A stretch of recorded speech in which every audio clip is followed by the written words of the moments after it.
Good day, investor! This is Janelle Ramos from Empire East. Ngayon, andito po tayo sa Covid Garden Residences located in Santol Extension, Santa Mesa, Manila.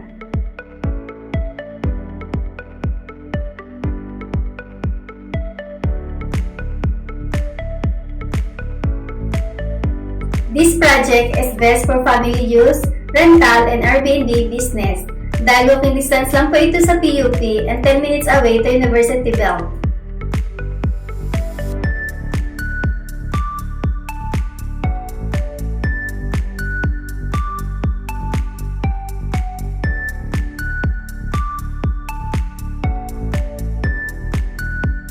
We only have few units left.